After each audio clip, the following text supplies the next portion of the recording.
ఈ రోజు మనం గోపిచంద్ గారి గురించి అయితే మాట్లాడుకోబోతున్నాం. ఒకప్పుడు ఆయన ఫామ్ లో ఉన్నటువంటి ఒక మాస్ హీరో. అతను సినిమా తీస్తే మినిమం గ్యారంటీ హిట్. రణం, యజ్ఞం, లక్ష్యం లాంటి సినిమాలతో బాక్స్ ఆఫీస్ ముందు సూపర్ హిట్లు కొట్టినటువంటి హీరో, మాస్ ఇమేజ్ ఉన్నటువంటి హీరో. కానీ ఇప్పుడు ఆ హీరోకి సరైన హిట్ అయితే లేదు.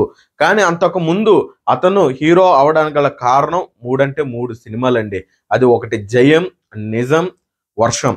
ఈ మూడు సినిమాల్లో విలన్ గా నటించినటువంటి గోపిచంద్ గారు తర్వాత విలన్ పాత్రలకు దూరంగా ఉంటూనే సినిమా హీరోగా ప్రవేశం అయితే చేయడం జరిగింది. సినిమా హీరోగా కూడా చాలా వరకు సక్సెస్ రేట్ అయితే ఆయన సంపాదించడం జరిగింది. అతను హీరోగా నటిస్తున్నాడంటే మినిమం గ్యారంటీ హిట్ అనే టాక్ అప్పట్లో ఉండేది. కానీ ఇప్పుడు కాస్త ఆ గ్రాఫ్ అయితే తగ్గిపోయింది. ఎందుకంటే అతనికి సంబంధించినటువంటి అటువంటి కటౌట్ కి సంబంధించినటువంటి సినిమాలు కరెక్ట్ గా అతనికైతే పడడం లేదు.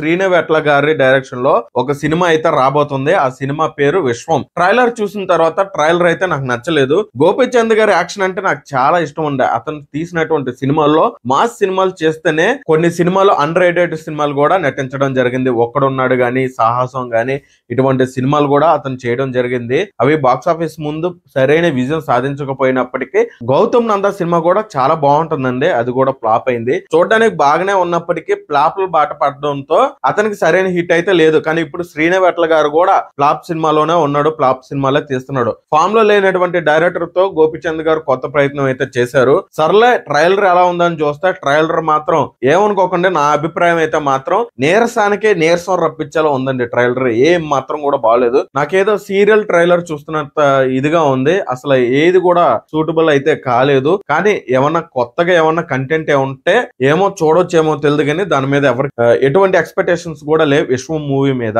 కానీ గోపిచంద్ గారు ఒక ఇంటర్వ్యూలో భాగంగా ఒక మాట అయితే చెప్పారు. మీరు విలన్ రోల్స్ లో మళ్ళీ యాక్ట్ చేస్తారంటే చేస్తా అని చెప్పాడు. ఎందుకంటే ఒకప్పుడు ప్రకాష్ రాజ్ గారు విలనిజం పండిస్తున్న ఆ టైంలో ఒక హీరో కట్అవుట్ ఉన్నటువంటి ఒక పర్సనాలిటీ విలన్ గా యాక్ట్ చేస్తే అసలు హీరోలు కూడా కనబడలేదు. వర్షం సినిమాలో ప్రభాస్ గారికి ధీటుగా ఉంటుంది విలన్ రోల్. ఎందుకంటే ఒక్కొక్క టైంలో ప్రభాస్ గారిని డామినేట్ చేసే విధంగా ఉంటుంది వర్షం సినిమాలో. జయం సినిమాలో ఇంకా మెయిన్ క్యారెక్టర్ ఎవరంటే ఇంకా గోపిచంద్ గారే చెప్పుకోవాలి. ఇంకా నిజం మూవీలో ఇంకా గోపిచంద్ గారు తప్ప ఇంకా మహేష్ బాబు గారు కూడా కనబడరు. ఇది నా అభిప్రాయం అండి. మీకు కూడా అదే అనిపిస్తుంది.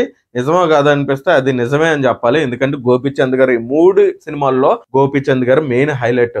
అటువంటి విలనిజం పండించినటువంటి వ్యక్తి ఇప్పుడు మళ్ళీ విలన్ గా నటిస్తే ఇంకా ఏ బాలీవుడ్ విలన్ కూడా ఆయన ముందు సరిపోడు. మన ఇండస్ట్రీలో విలన్లు పెట్టిన విలన్లే మళ్ళీ పెట్టి, లేకపోతే బాలీవుడ్ నుంచి కొంతమంది విలన్లు తీసుకొచ్చి వాళ్ళకి డబ్బింగ్ సరిగ్గా రాక ఇటువంటిది చేస్తున్నారు. కానీ మన గోపిచంద్ గారు గాని విలన్ రోల్ గాని చేస్తే ఇంక ఏ విలన్ ఆయన ముందు పనిచేయడు. సో అతను విలన్ గా చేయడమా హీరోగా చేయడం అంటే నా అభిప్రాయం ప్రకారం చూసుకుంటే మాత్రం అతను హీరోగానే చేయడం బెస్ట్. ఎందుకంటే అతనికి సరైన స్టోరీ పడితే అండి ఏ మాస్ హీరో కూడా పనిచేయడు ఆయన ముందు. అటువంటి పర్సనాలిటీ, అటువంటి కటౌట్ గోపిచంద్ గారిదే. కానీ ఆయన విలన్ గా చేస్తే మాత్రం నేను ప్రభాస్ గారితోనే చేస్తా అని అయితే ఆయన చెప్పడం జరిగింది. ప్రభాస్ తో మళ్ళీ విలన్ గా చేస్తే మాత్రం సినిమా ఇంకొక రేంజ్ లో ఉంటుంది. విశ్వం మూవీ తర్వాత కూడా అతను మంచి స్క్రీన్ ప్లే తో ఉన్నటువంటి మాస్ యాక్షన్ మూవీస్, రొటీన్ సినిమాలు కాకుండా కొత్తదనంలో అతను అడుగు వేస్తే మాత్రం అతను ముందు ఏ హీరో కూడా నిలబడడు. మాస్ పరంగా చూసుకుంటే మాత్రం ఒకప్పుడు మాస్ ఇమేజ్ తో చూసినటువంటి ఆ హీరో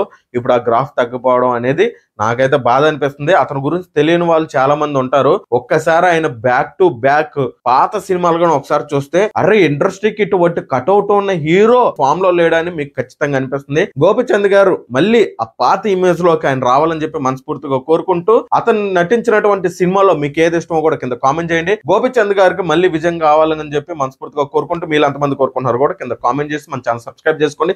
వీడియోకి ఒక లైక్ కొట్టండి.